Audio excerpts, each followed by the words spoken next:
إن الحمد لله نحمده ونستعينه ونستغفره ونعوذ بالله من شرور أنفسنا وسيئات أعمالنا من يهده الله فلا مضل له ومن يضلل فلا هادي له أشهد أن لا إله إلا الله وحده لا شريك له وأشهد أن نبينا محمدا عبده ورسوله لا نبي بعده اللهم صل وسلم على نبينا محمد وعلى آله وصحبه ومن اتبعهم بإحسان إلى يوم القيامة أما بعد فيا معشر المسلمين والمسلمات أوصيكم ونفسي بتقوى الله فقد فاز المتقون قال الله تعالى يا أيها الذين آمنوا اتقوا الله حق تقاته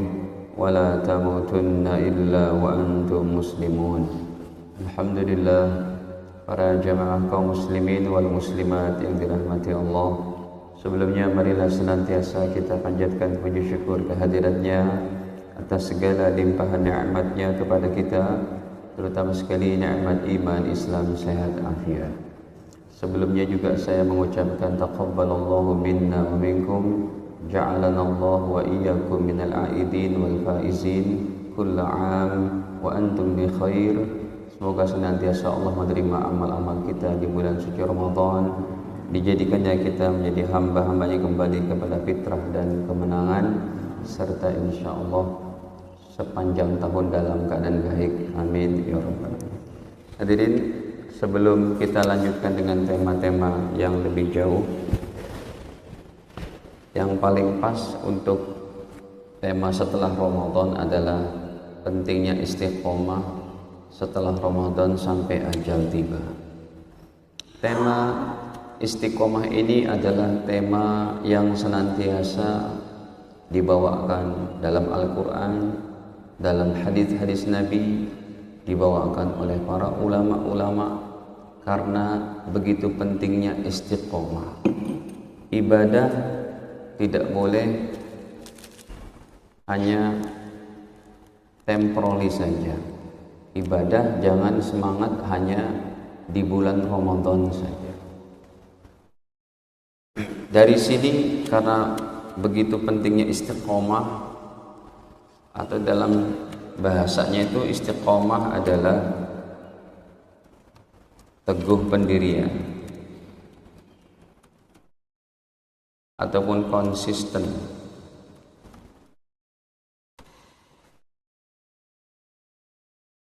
Para ulama menasihati kita bahwa, karena semua ulama ini sepakat, hukum istiqomah adalah wajib.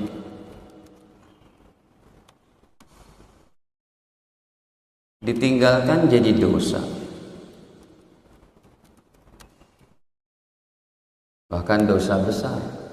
Contohnya, sholat sehari semalam 5 waktu, dia kerjakan hanya 3 waktu saja. Ini dosa besar.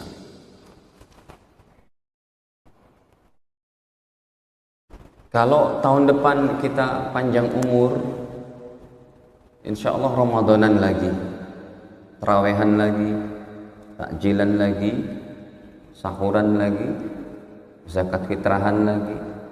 Tahun-tahun depan lagi semoga kita masih panjang umur, puasa lagi. Demikian terus. Kalau ada yang ambil cuti, saya ambil cuti 1 tahun deh, tanpa ada uzur syar'i, jadi dosa besar. Maka para ulama mengatakan dalam bahasa Arabnya itu bahwa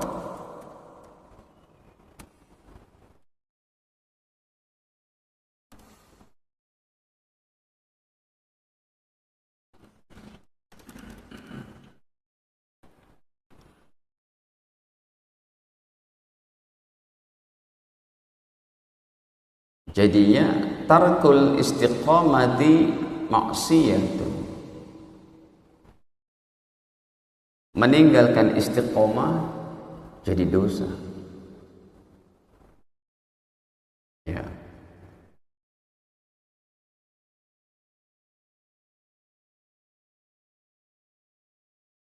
jadi dosa, bahkan dosa besar. Bahkan kalau ada orang yang sholatnya hanya zuhur asar aja, sebagian kecil ulama ada yang mengatakan bisa jadi murtad dan kufur. Hadirin, kemudian para ahli nasihat juga berkata bahwa jadilah kamu menjadi orang yang rabbani. Kun rabbaniyan wala takun ramdhani. Jadilah kamu menjadi orang yang rabbani, yang ibadah itu sepanjang hayat di kandung badan. Ya, kata para ulama. Kun rabbaniyan, jadilah kamu menjadi orang rabbani. Ya, rabbani adalah maksud hidupnya jadi ibadah atau ibadah seumur hidup. Jangan jadi romdoni.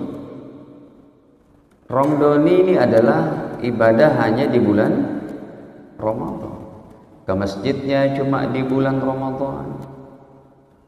Ya, sedekahnya cuma di bulan Ramadan. Berakhlak baiknya hanya di bulan Ramadan. Qiyamul lailnya cuma di bulan Ramadan. Baca Qur'annya hanya di bulan Ramadan.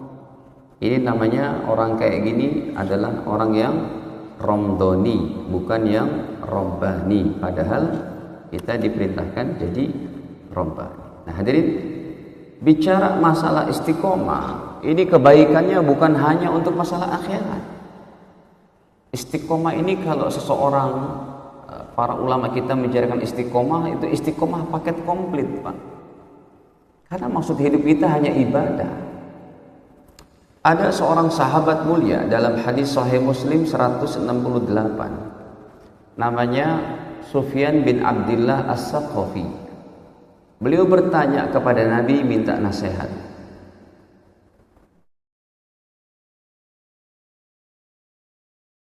Ya, ini sahabat mulia yang nasihatnya untuk kita semua, tapi perantaraannya beliau yang bertanya.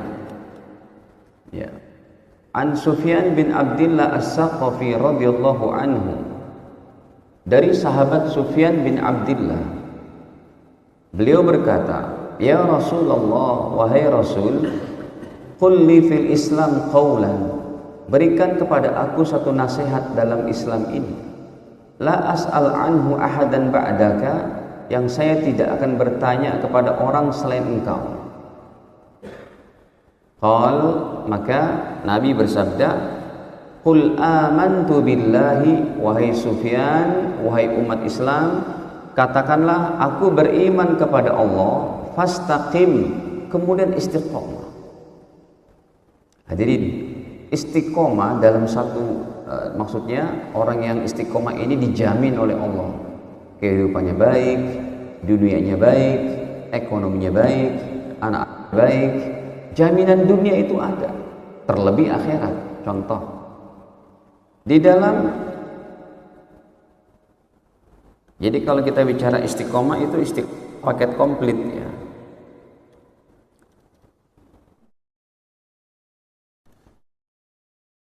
Ini dari saya aja sih, istiqomah paket komplit saya simpulkan. Kayak apaan ya paket komplit? Maksudnya begini loh. Kita itu diperintah oleh Allah dan Rasulnya menjadi orang baik, bukan cuma di bulan Ramadan aja, bukan hanya di masjid-masjid aja.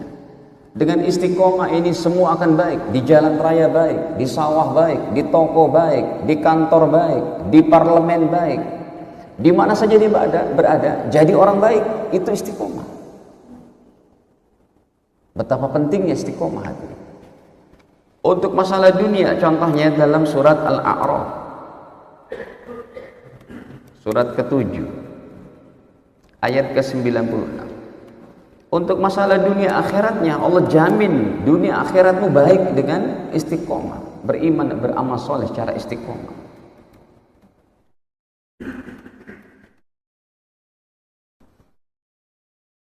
Ya. Ini Al-A'raf 96. Ya, urusan dunia baik.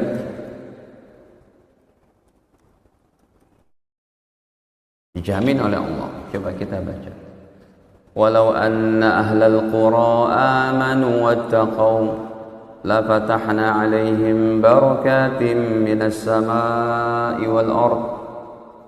Walau anna ahlal qura, dan sesungguhnya apabila penduduk satu negara, penduduk satu wilayah, penduduk satu negeri, amanu wattaqau, benar-benar beriman dan bertakwa kepada Allah, dalam kurung secara istiqomah. Enggak mungkin dong iman ibadah cuma sebulan 2 bulan, setahun 2 tahun. Iman takwa secara istiqomah, la fatahna alaihim barakat, pasti kata Allah. Laknya di sini nih, sekalipun cuma satu ketukan, satu harokat, la, nggak boleh panjang tuh, nggak boleh la fatahna. Kalau panjang dikit aja jadi 2 harokat, artinya tidak. Ini satu ketukan, la fatahna, artinya sungguh pasti kami akan bukakan untuk kalian barakat, keberkahan-keberkahan, bukan satu keberkahan, kebaikan-kebaikan, bukan satu kebaikan, minas sama, dari langit, wal ardi, dan juga dari bumi. Ayat ini untuk perkara dunia. Dengan iman, takwa, secara istiqomah, duniamu bagus, langit bumi berikan keberkahan dengan izin Allah Ta'ala.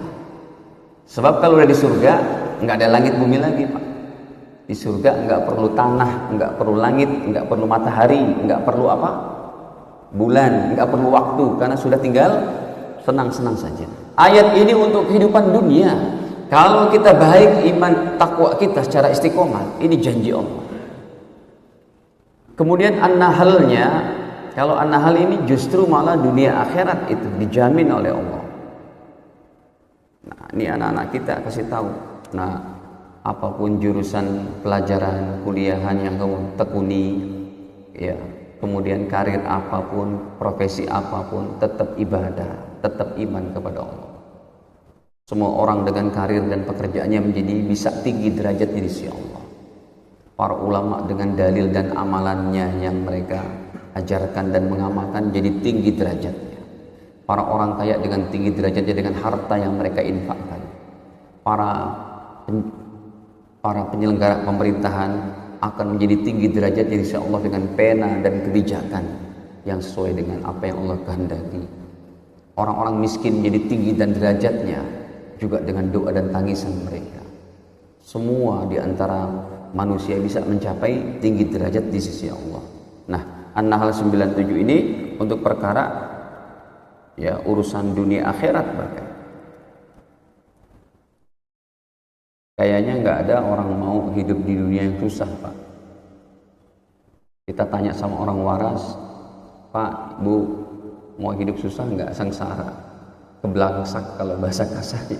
Nggak ada lah.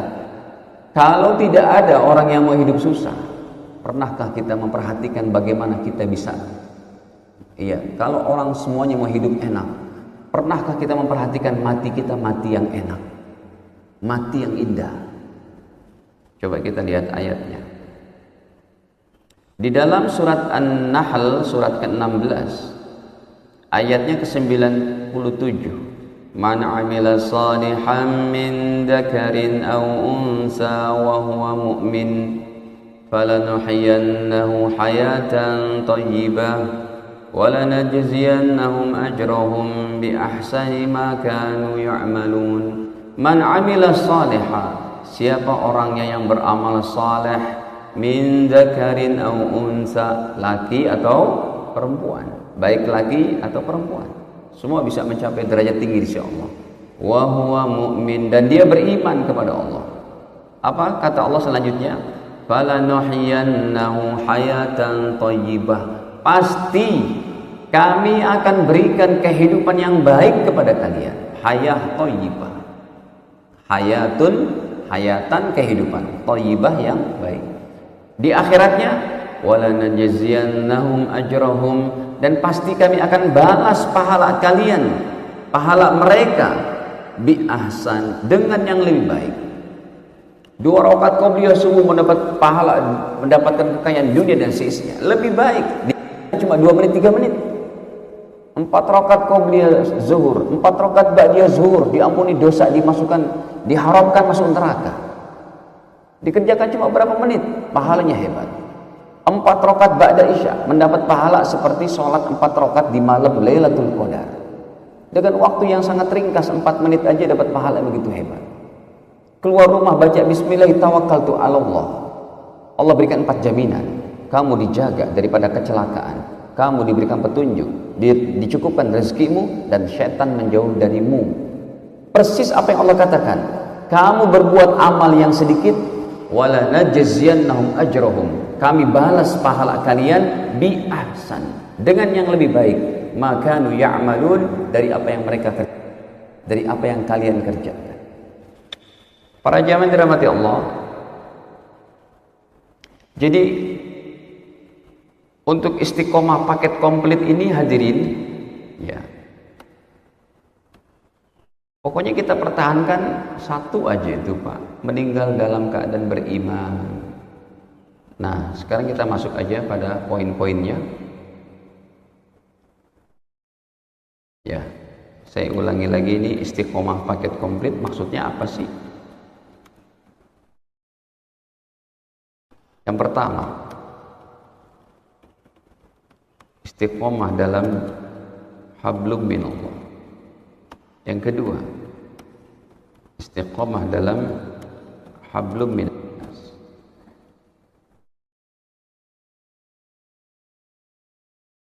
Jadi kita diperintah untuk menjadi orang baik, bukan cuma di masjid, di majelis taklim, bukan hanya jadi orang baik di majelis-majelis ilmu saja, di bulan Ramadan saja, tapi di mana saja dan kapan saja jadi orang baik.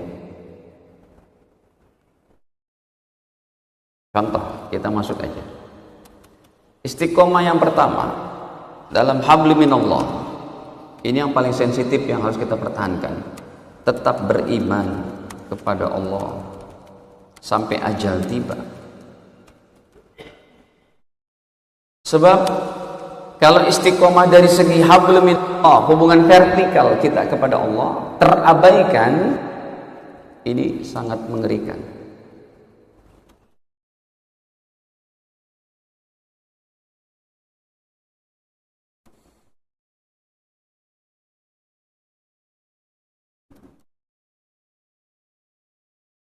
Bila terabaikan akan menghasilkan 4 macam dosa yang tidak ada ampunan. Sangat sensitif, harus istiqomah dalam iman. Kalau sholat itu per waktu, subuh, zuhur, asar, maghrib. Kalau puasa juga lama. Kalau haji apalagi, setahun seumur hidup sekali bila mampu. Tapi iman dituntut setiap detik per detik. Apa itu?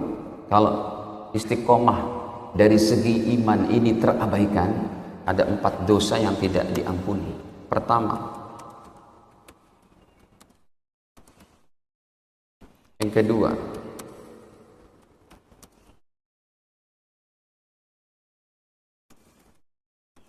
yang ketiga,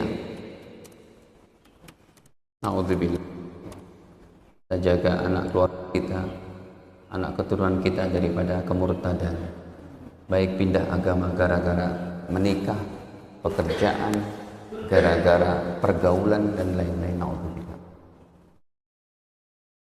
Ini semuanya Allah yang memperingatkan kita supaya tidak terabaikan keimanan, istiqomah dalam keimanan sampai ajal tiba. Sampai ajal tiba. Hadirin, yang nomor 4 lebih menyeramkan lagi. Bukan cuma dia tidak diampuni, tapi dia adalah nerakanya paling bawah. Divonis oleh Allah seperti itu. Coba kita buka tuh ayat-ayatnya. Mati kafir di Imran 91. Kata-katanya begitu dari Allah, dan mati dalam keadaan kafir. Kafir adalah tidak beriman kepada Allah. Innalladzina kafaru, sesungguhnya orang-orang kafir,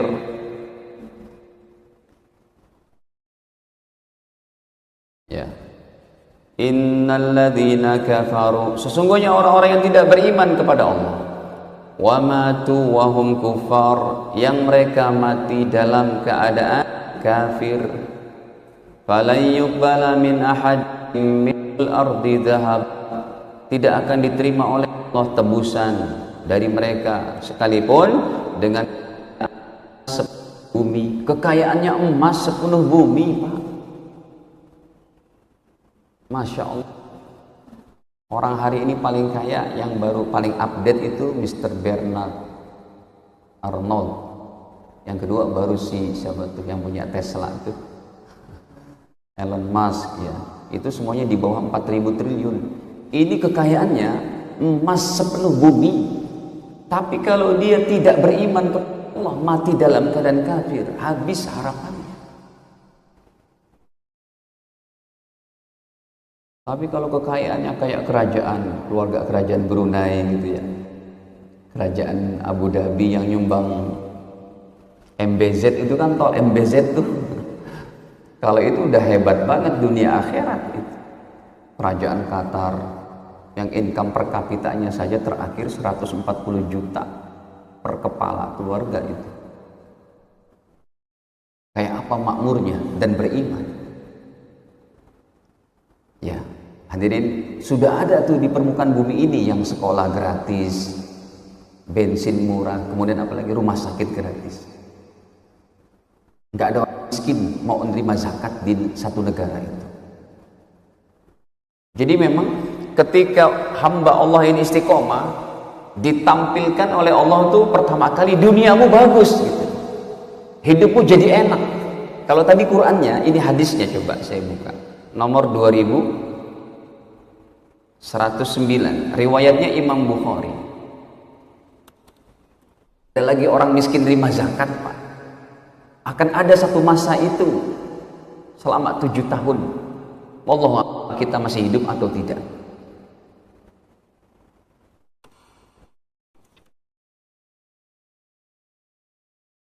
Nih,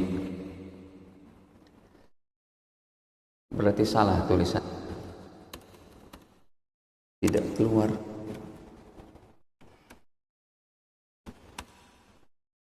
Nah,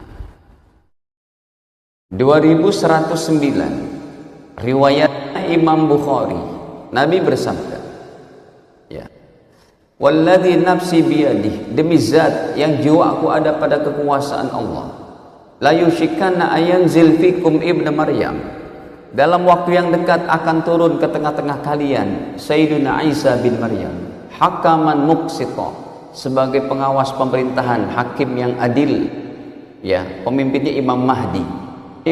Salib, beliau menghilangkan salib. Wa yaqtulul khinzir, beliau memunahkan daripada babi-babi.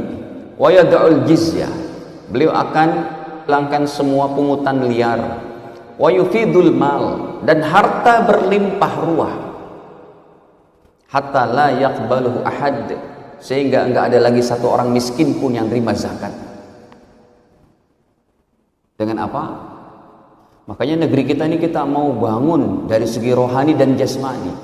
Bukan baik tinggi dalam sains dan teknologi, tapi juga rohani terbina. Baik.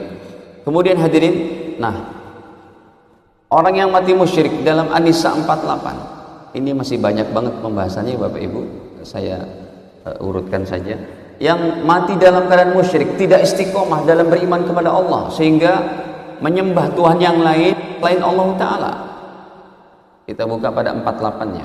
Innallaha la yaghfiru an yushraka bih wa yaghfiru ma duna dzalika liman yasha' wa man yusyrik billahi faqad iftara isman 'azima. Innallaha, sesungguhnya Allah, la yaghfiru, tidak akan mengampuni dosa, an yushraka bihi, kalau dosanya berupa kesyirikan. Wa yaghfiru ma duna dzalik liman yasha, dan Allah mengampuni dosa selain itu. Wa may yusyrik billahi, dan siapa orangnya yang menduakan Allah Ta'ala dengan Tuhan yang lain, faqad iftara isman 'azima, sungguh ia telah berbuat dosa yang teramat besar.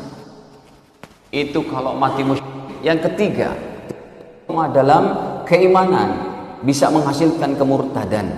Yang vonis Allah Ta'ala di dalam Al-Baqarah 217. Kita baca dari pertengahannya saja. Wa may yartadid minkum an dinihi, dan siapa orangnya yang daripada agama Islam. Nih. Wa may yartadid minkum an dinihi, siapa yang murtad daripada agamanya, agama Islam, fayamut wa huwa kafir, kalau dia mati wa huwa kafir, mati dalam keadaan kafir, faulaika habitat a'maluhum fid dunya wal akhirah, mereka orang yang amalnya habis dunia akhirat, nggak dapat apa-apa ketika Islamnya, pernah sholat, pernah puasa, pernah zakat, pernah haji, pernah umrah, murtad, habis. Wa ulaika ashabun nar, dan mereka penduduk neraka, hum fiha khalidun, dan mereka kekal di dalamnya. Yang tiga pertama ini aja udah berat banget kalau nggak istiqomah dalam keimanan. Yang nomor empatnya bukan cuma berat, nomor empatnya dia diletakkan, maaf nih salah, dia diletakkan di neraka paling bawah.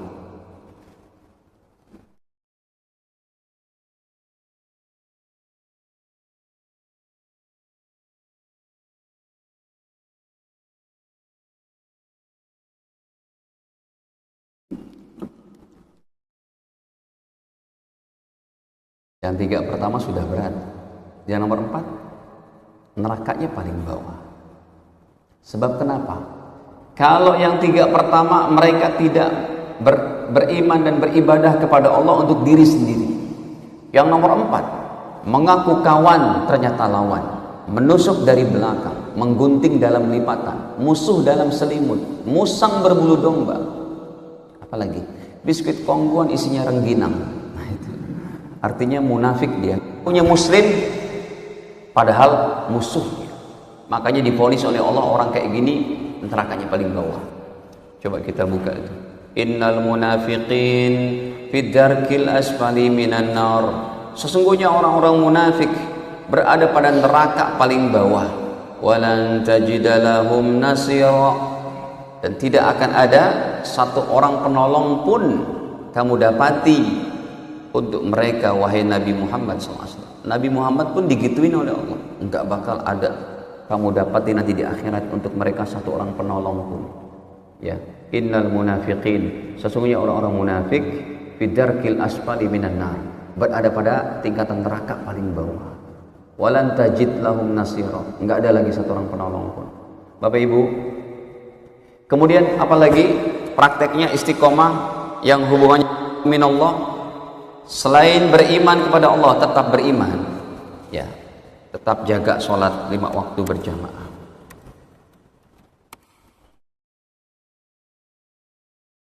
Ya. Dimanapun kita berada Bapak Ibu, kalau tidak ada uzur yang sangat mendesak dan diperbolehkan oleh syarak, sholatlah berjamaah. Apalagi di komplek kita, alhamdulillah masjid begitu nyaman, begitu enak, tinggal dimakmurkan. Ya, tinggal dimakmurkan, sama-sama kita beribadah di sini. Dimanapun kita berada, seperti di pasar, di mal, di kantor-kantor, semua ada masjid, ada musola. Indonesia ini masya Allah, ya. Makanya perlu diistiqomahkan.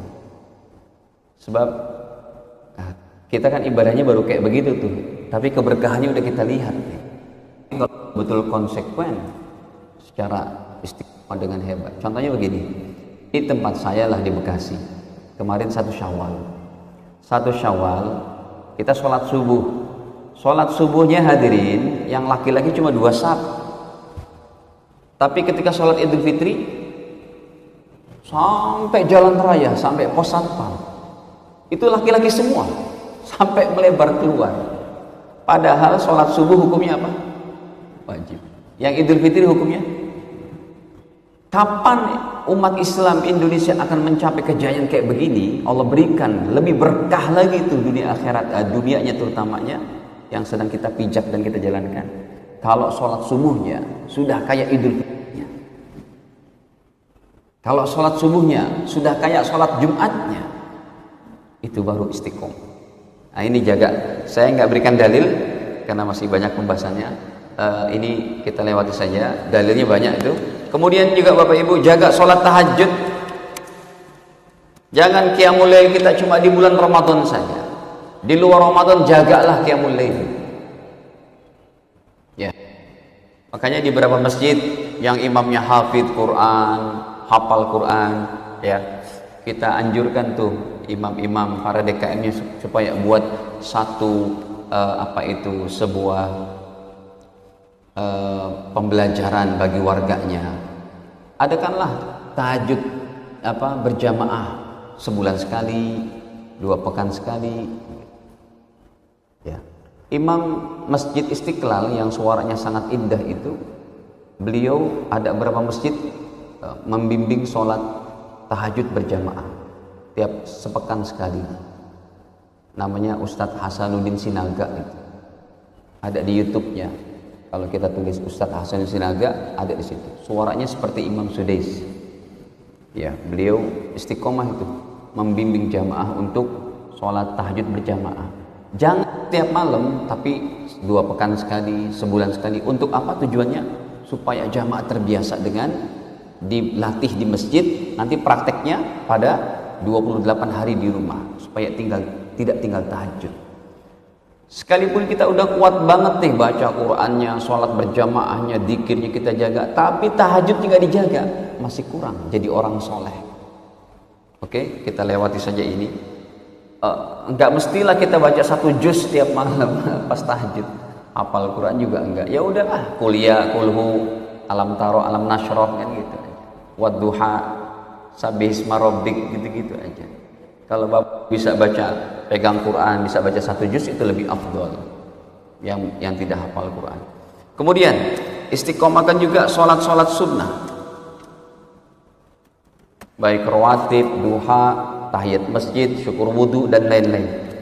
Kemudian hadirin, baca Quran kalau bisa ya 1 juz sehari. Sehari 1 juz. 1 juz itu 10 lembar. Diistiqomahkan. Kalau belum bisa 1 juz, setengah juz deh, 5 lembar. Ini belum bisa juga, 1/4 juz, 2 lembar setengah.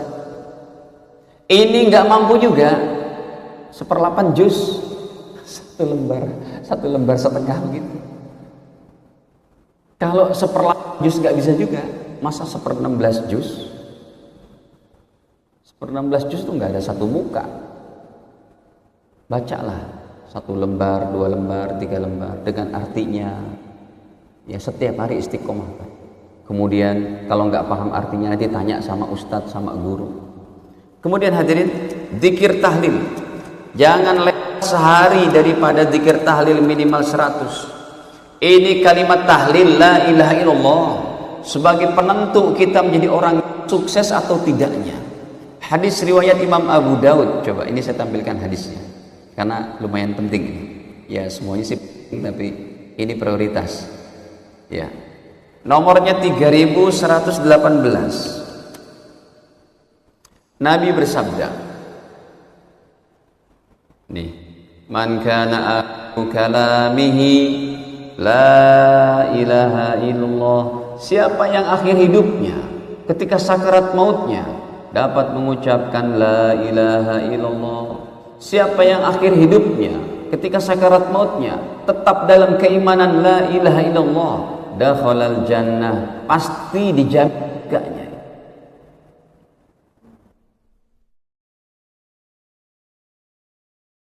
Sebentar aja nih kita jalankan kehidupan. Ya, nanti sore, esok, lusa, tahun depan kita kembali kepada Allah, dah selesai. Kita akan raih kebahagiaan yang lebih hebat nanti. 15-20 poin kami sebutkan nanti keutamaannya setelah ini. Kemudian kita bahas lagi hadirin selanjutnya. Demikian juga sehari jangan tinggalkan baca sholawat kepada Nabi. Apalagi ini hari Jumat. Kalau Bapak Ibu tidak pernah baca sholawat, bagaimana kita mau dikenal oleh Nabi di padang mahsyar? Sebelum pertemuan dengan beliau di padang mahsyar yang sangat mengerikan itu, matahari 1 mil, kita dibangkitkan dari alam kubur tanpa berbusana, semua pandangan tertunduk, kemudian daripada keringat-keringat manusia itu sesuai dengan kekuatan amal solehnya. Dan kita belum bisa memanfaatkan sholat kita, puasa kita, haji umroh kita, belum bisa sebelum dapat rekomendasi dan pengakuan dari Nabi Muhammad SAW. Dan pengakuan dari Nabi di pada mahsyar dengan baca sholawat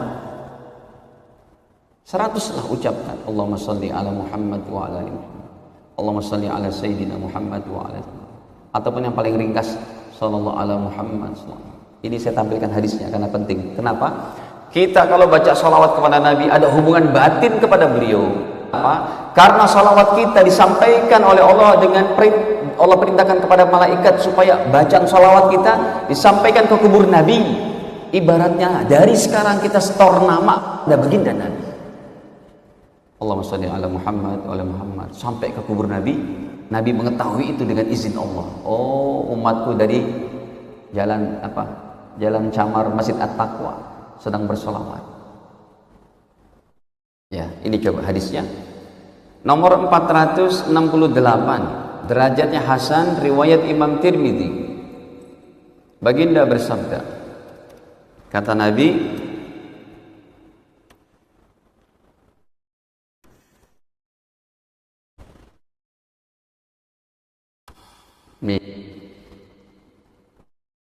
oh Bapak Ibu jangan tinggal sholawat ya sehari semalam.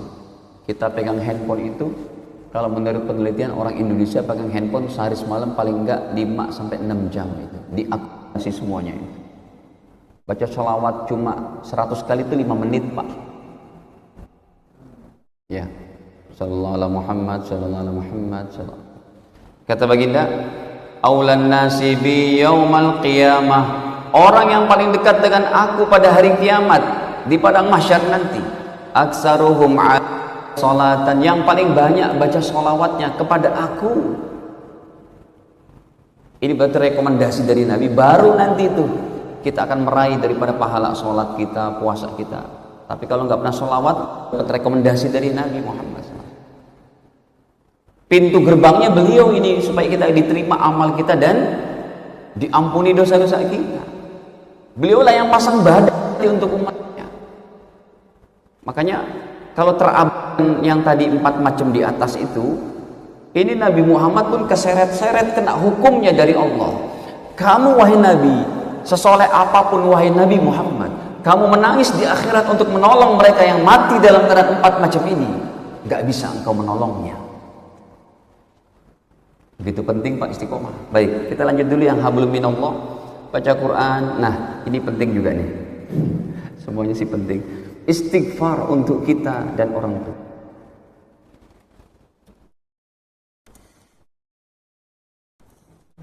Bapak Ibu, kalau Anda beristighfar sehari semalam, Astaghfirullahaladzim saja, Astaghfirullahaladzim, Astaghfirullahaladzim, rubah mulai saat ini. Inilah pentingnya kita ngaji hadis. Tidak sama orang yang berilmu yang mengerti dengan orang yang tidak mengerti. Ustaz, saya kan udah istighfar astagfirullahaladzim 100 kali sebagaimana hadis Nabi, cakep. Tapi sayang, kalau dengan format dan formula yang sama, dengan lafaz yang panjangnya sama, sementara ini yang diampuni dosa untuk diri kita sendiri, astagfirullahaladzim. Tapi kalau Anda baca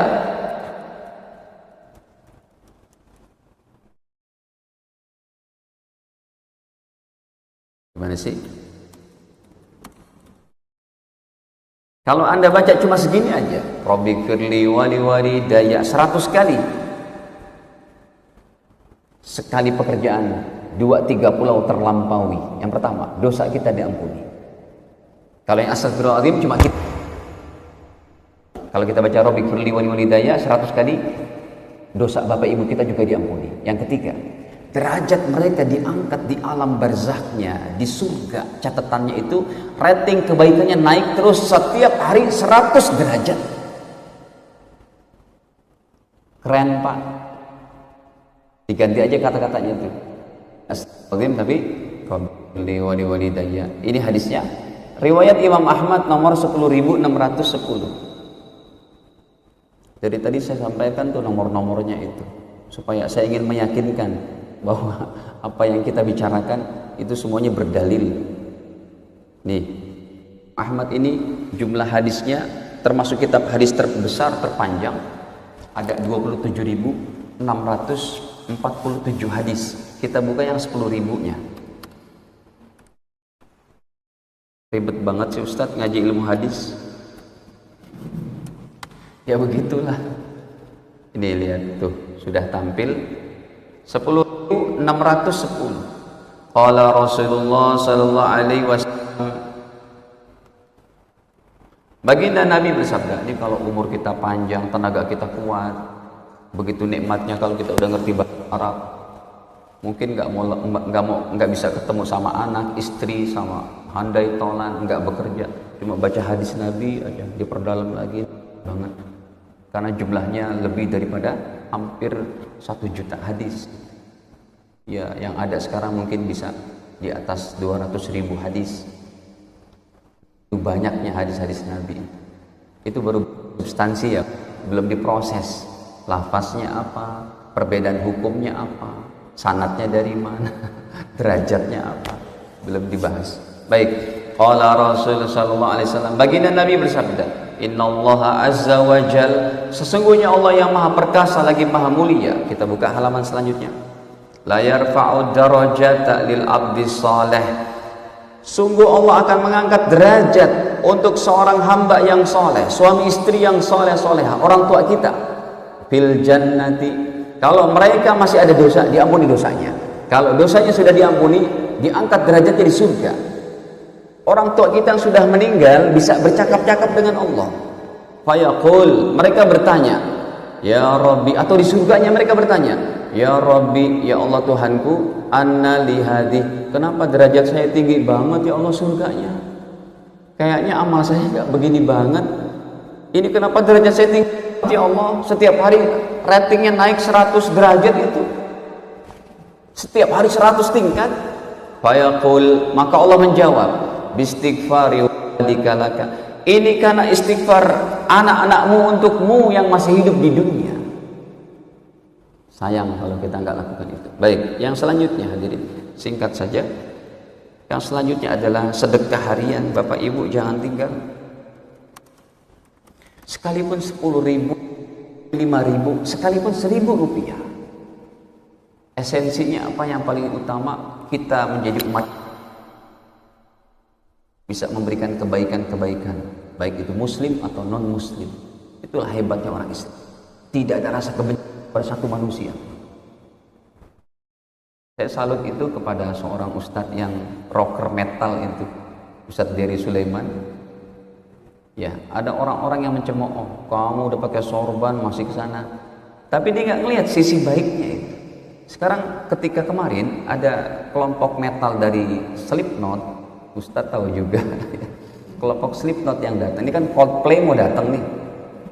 Siapa yang berani ustadz-ustadz datang sana dan mendakwahkan itu para metalers itu? Dia datang pakai sorban, pakai tongkatnya. Assalamualaikum, salaman, diajak sholat. Tapi enggak lah, beliau ikut jingkrak-jingkrakan gitu.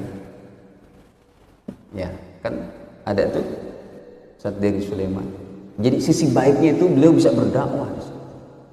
Baik, hadirin, sedekah harian, kemudian puasa sunnah. Silakan Bapak Ibu yang masih mampu puasa sunnah. Kemudian doa hidayah untuk kita dan orang lain.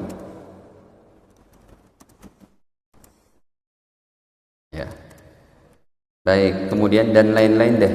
Sekarang kita masuk nih, udah mau penghabisan. Isyraq terbit 553, ya tambah 10 menit ke depan. Sekarang yang kedua hadirin, istiqomah dalam hablum minan nas.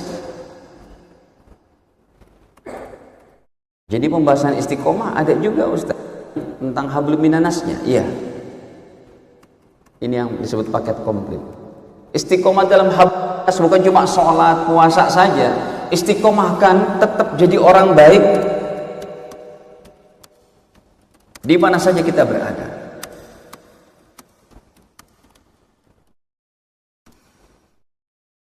Tetap berakhlak mulia. di mana saja kita berada,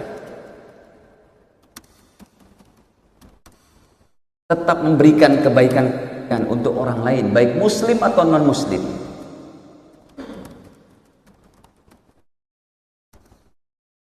Ya, keren nih Pak, hebat. Ya, bermuamalah yang baik,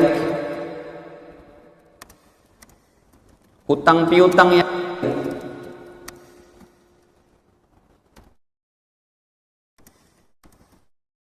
jujur, amanah, profesional, jadi suami yang baik,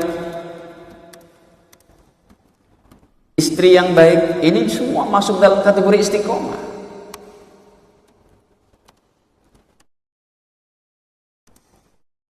Ya, jadi pejabat yang baik, yang tadi saya katakan, pejabat yang baik, penyelenggara pemerintah yang baik, mereka bersungguh-sungguh untuk menjadikan terciptanya manusia, rakyat Indonesia yang adil sejahtera.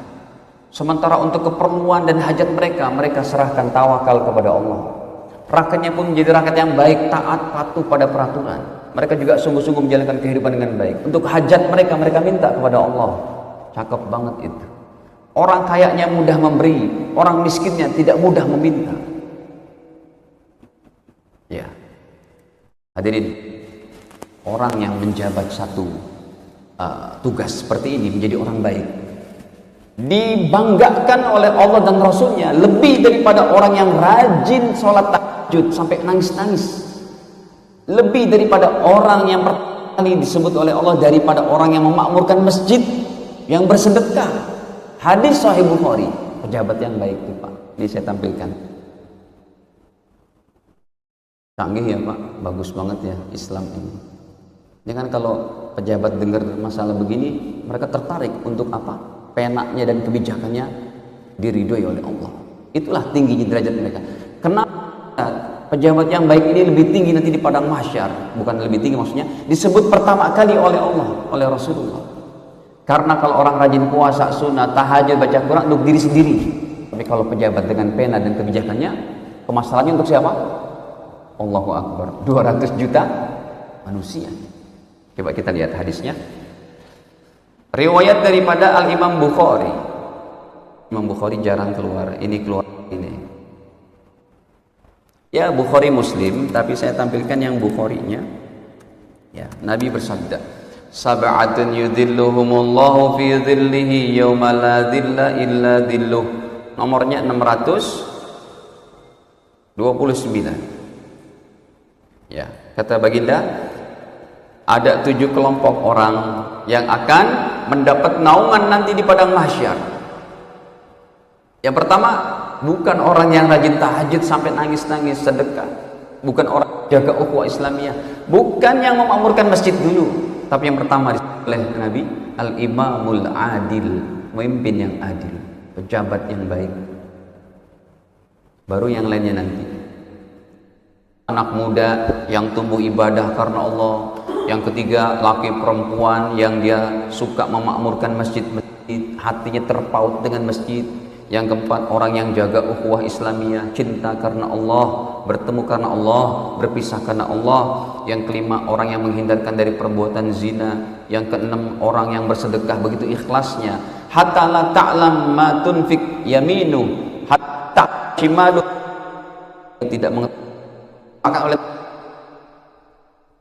ibaratnya sebuah kiasan untuk begitu ikhlasnya. Yang terakhir, orang yang sholat malam, tahajud, berzikir kepada Allah sampai bercucuran air mata karena mengingat dosa-dosanya dan takut kepada Allah. Pertama kali Allah sebut dari 7 ini, pemimpin yang adil, penyelenggara pemerintah yang hebat, yang baik. Dah. Kemudian hadirin, ya, jadi rakyat yang baik, semuanya masuk ini Pak, bicara istiqomah. Jadi anak yang baik, jadi orang tua yang baik, dan lain-lain. Nah, para jamaah dirahmati Allah, sekarang kita masuk lagi. Ini masih banyak poin. Sekarang keutamaan istiqomah, saya sarikan dari 2 dalil saja. Yang pertama, surat Fussilat, surat ke-41 ayat ke-30. Yang kedua adalah hadis Imam Ahmad, derajatnya hasan. Kalau tadi nomor 10.000, sekarang naik lagi nomornya 18.534. Ini hadis derajatnya hasan. Coba, apa keutamaan istiqomah? Yang pertama, saya langsung aja dengan bahasa Indonesianya. Bahasa Arabnya panjang, berlembar-lembar, berhalaman-halaman. Yang pertama, orang istiqomah adalah dicintai Allah dan Rasulnya. Kalau Allah dan Rasulnya sudah cinta, cukuplah. Yang lain membenci kita, nggak ada artinya. Tapi kalau semua manusia cinta dan segan kepada kita, tapi Allah membenci, sia-sia belaka. Yang kedua, orang istiqomah diberkahi urusannya, ekonominya, kehidupan sosial bermasyarakat, anak-anaknya. Yang ketiga, orang istiqomah ketika masa uzur sudah sepuh, ya, masa uzur udah nggak bisa ke masjid, ya, pahala tetap mengalir sekalipun dia sholat sendiri di rumah.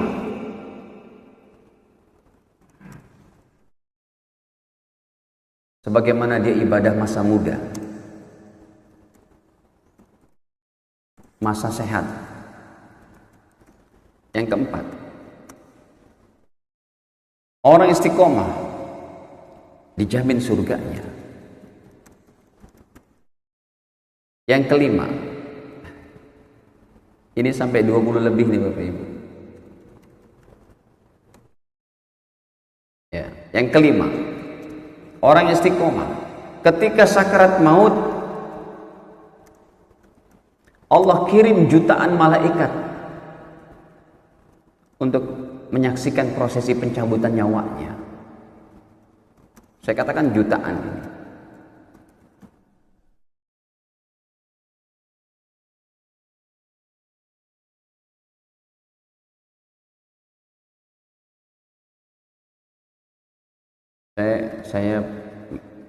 Saya datang ke orang soleh yang akan meninggal. Ditanya, Ustadz Faisal, itu siapa di belakang antum? Kok banyak banget? Saya bilang, enggak ada siapa-siapa Kiai. Sampai saya merinding sendiri. Tapi kita ngerti hadisnya, ya udahlah. Itulah proses malaikat. Yang tadi itu dalilnya surat Fusilat dan hadis Imam Ahmad. Ini isinya ini yang saya sedang tulis. Nomor 6. Malaikat itu yang Allah utus bawa kain kafan surga. Masya Allah. Ya. Yang ketujuh, malaikat yang Allah utus bawa minyak wangi surga. Gak bisa dibeli dengan uang seberapapun. Kok MP? Ya, banyak bawa parfum surga. Saya umroh, bawa para pejabat, bawa para eksekutif muda, bawa orang-orang kaya. Pak Ustadz, sebentar yuk, kita mau beli apa kayak di samping tower, di bawah tower Zam-Zam itu, kan banyak mallnya itu. Di paling depan kan ada di sini apotik, di sini yang jual jam Rolex, ada Bin Daud, ada yang jual minyak wangi. Baik Pak Haji, silakan, ayo. Tanya dia, Ustadz ini berapa? Saya tanya, kam rial ada salas alaf rial. Ini 3.000 rial segini kan. Minyak wangi 3.000 rial. Terus dia bilang, Pak Ustadz mau satu? Saya bilang, mentahnya aja deh Pak. Ngapain saya pakai minyak wangi 11 jutaan? Ya, di rumah saya banyak anak asuh, anak yatim. Mendingan duitnya untuk itu, untuk anak yatim. Baik, bawa parfum surga. Ini orang istiqomah. Parfum ini nggak bisa dibeli dengan berapa ribu real, tapi dengan iman amal soleh. Dengan uang seberapa nggak bisa dibeli. Ini masih bisa kita raih yang kita mempelajari hadis ini hari ini dengan cara istiqomah, zahir batin baik, dunia akhirat baik. Yang kedelapan, kemudian malaikat maut datang dengan wajah putih berseri seperti sinar matahari, tidak menampakkan wajah yang hitam menakutkan. Ya, ini ketuanya berarti. Yang tadi cuma jutaan malaikat, itu cuma malaikat pengiring.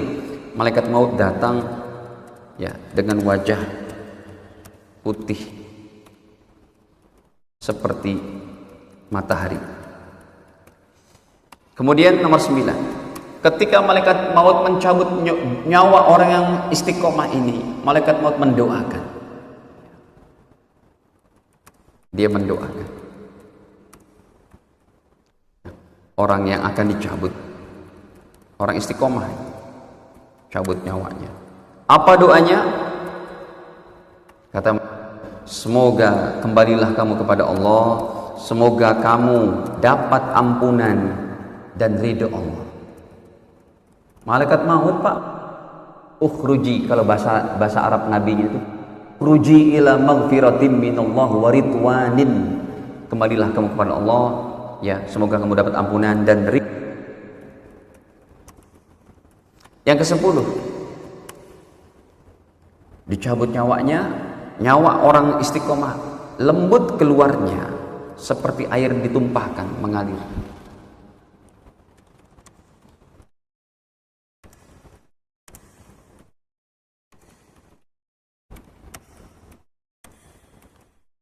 Yang ke-11, setelah dicabut, dipegang nyawanya oleh malaikat maut, yang orang istiqomah ini dengan lembut dipegang.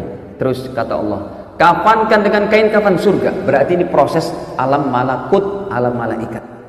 Kalau proses dunianya dia baru meregang dari nyawanya dari badan gitu. Mungkin anak istri handai tolan sedang menangisi, ya, belum diproses gini gitu. Tapi proses malaikatnya berjalan secara gaib.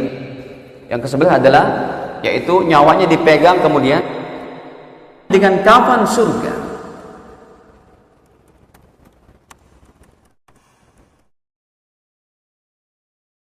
Dan dibaluri parfum surga. Yang ke-12, setelah itu nyawanya dibawa, dibanggakan ke langit pertama sampai langit ke-7. Keluarlah dari nyawanya itu harum semerbak.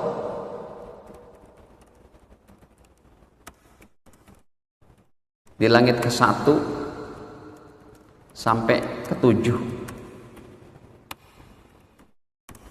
Ya, kata malaikat yang berada di langit pertama sampai ke-7, wahai malaikat maut, ini harum semerbak apa yang kami tidak pernah mencium seperti ini hebatnya. Kata malaikat maut, ini nyawa orang soleh, ini nyawa orang yang istiqomah, namanya Fulan bin Fulan, Fulanah binti Fulan. Yang ke-13, sampai di langit ke-7, singkat aja, sampai di langit ke-7, Allah berfirman, wahai malaikatku, letakkan nyawanya ini di tempat penyimpanan nyawa orang-orang beriman yang soleh, namanya Illiyin.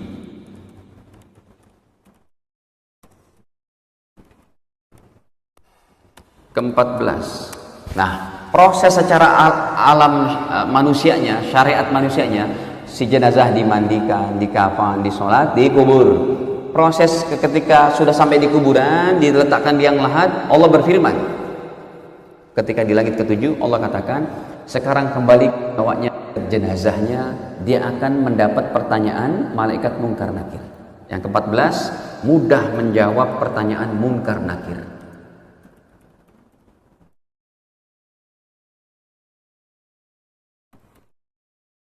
Man rabbuk wa ma dinuk wa man nabiyyuk wa man ikhwanuk wa ma kitabuk wa ma ilmuk.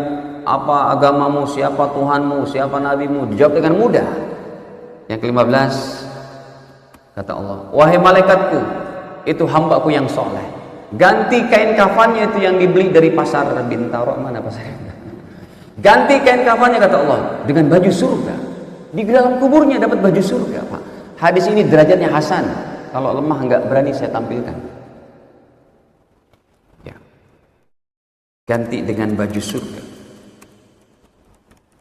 Yang ke-16, kata Allah, wahai malaikatku, itu apa-apaan lihat, tempat tidurnya dari tanah liat, ganti dia dengan permada di surga.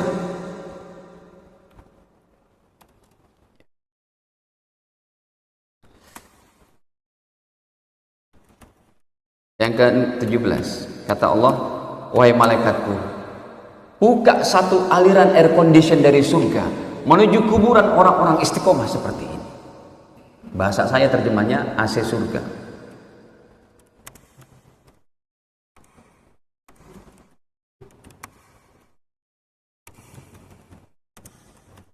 Ke-18. Pokoknya nanti Bapak Ibu, kalau Bapak Ibu mendapatkan ini, berkabar sama kita di akhirat. Pak Ustadz, betul loh Pak Ustadz yang kita kaji. Ya. Ke-18. Kemudian Allah katakan, wahai malaikatku, itu orang lihat sempit banget kuburannya, 1 kali 2 meter. Kata Allah, luaskan kuburannya sejauh mata memandang.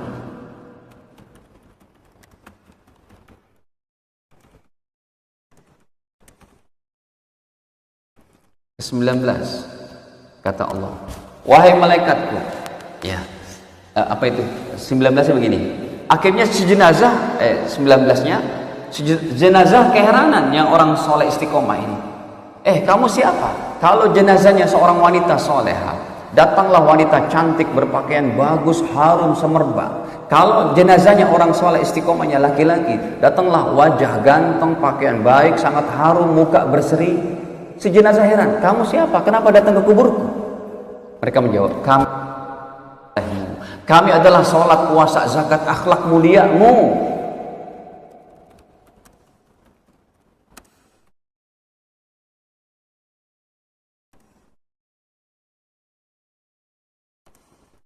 Ganteng dan cantik. Ya, yang cantik. Dan kamilah yang akan menjaga kamu untuk menjaga dari himpitan kubur. Himpitan kubur ini kena kepada siapa saja, semuanya. Yang ke-20, akhirnya si jenazah di kuburnya dia mendapat keenakan kayak gitu, dia berkata, ya kalau di kubur saya udah kayak begini, ya Allah, cepatkan. Ya. Kata jenazah, ya Allah, cepatkan datangnya kiamat ya Allah, supaya saya bisa merasakan nikmat surga yang lebih hebat bersama anak istriku. Disebut itu anak istri.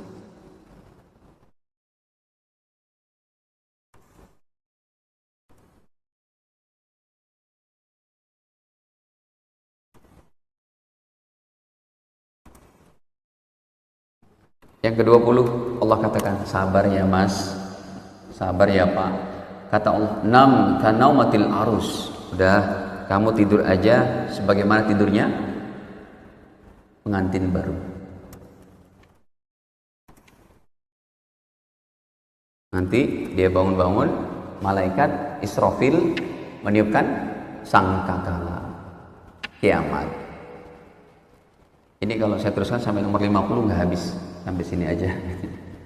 Bapak sekalian, begitu penting istiqomah. Semoga Allah Ta'ala mudahkan kita untuk menjalankannya dan mendapatkan hakikat yang demikian dari Allah Ta'ala. Amin ya rabbal alamin. Kita tutup dengan kafarah majelis. Subhanakallahumma bihamdika asyhadu an la ilaha illa anta astaghfiruka wa atubu ilaik. Wassalamualaikum warahmatullahi wabarakatuh.